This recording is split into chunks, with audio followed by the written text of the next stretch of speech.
ગુજરાતમાં આગામી દિવસો ભારે, એક સાથે 5 વરસાદી સિસ્ટમ સક્રિય થવાની છે.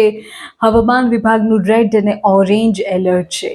તમારા જિલ્લામાં શું સ્થિતિ રહેશે, હવામાન વિભાગની શું આગાહી છે અને અંબાલાલ પટેલ શું કહી રહ્યા છે, તે આજના વિડીયોમાં તમને કહું છું.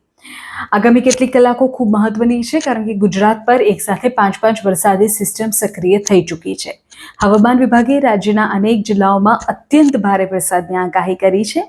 કઈ કઈ સિસ્ટમ અત્યારે સક્રિય છે તેની જો વાત કરીએ તો trough, share zone, low pressure, cyclonic circulation અને વેસ્ટર્ન ડિસ્ટર્બન્સ, આ તમામના કારણે ગુજરાતના વાતાવરણમાં મોટો પલટો આવ્યો છે.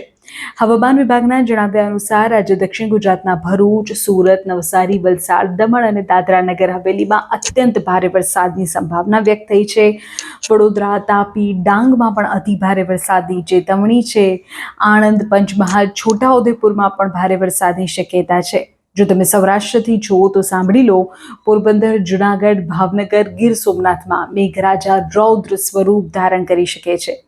અહીં પણ અત્યંત ભારે વરસાદનું એલર્ટ છે. રાજકોટ અને અમરેલીમાં અતિ ભારે, જામનગર, દ્વારકા, બોટાદમાં પણ ભારે વરસાદની સંભાવના છે.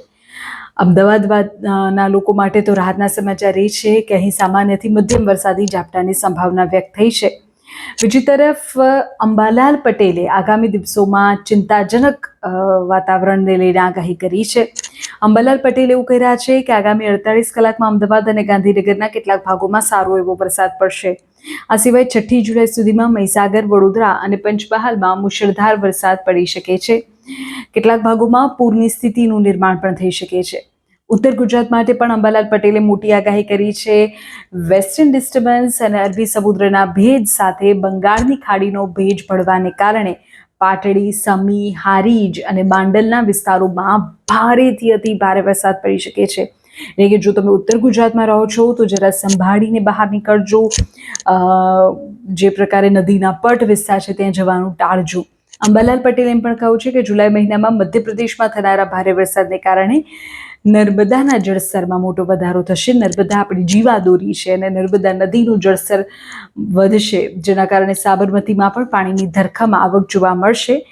એટલું જ નહીં, આગામી 9 અને 10 જુલાઈએ બંગાળની ખાડીમાં પણ એક નવી સિસ્ટમ બનવા જઈ રહી છે, જેની અસર ફરીથી ગુજરાત પર જોવા મળશે. એટલે હવે મેઘરાજા ધબધબાટી બોલાવાના છે તે નક્કી છે. હવામાન વિભાગની આગાહી પણ કંઈક આવું જ કહી રહી છે અને અંબાલાલ પટેલની આગાહી પણ કંઈક આમ જ કહી રહી છે.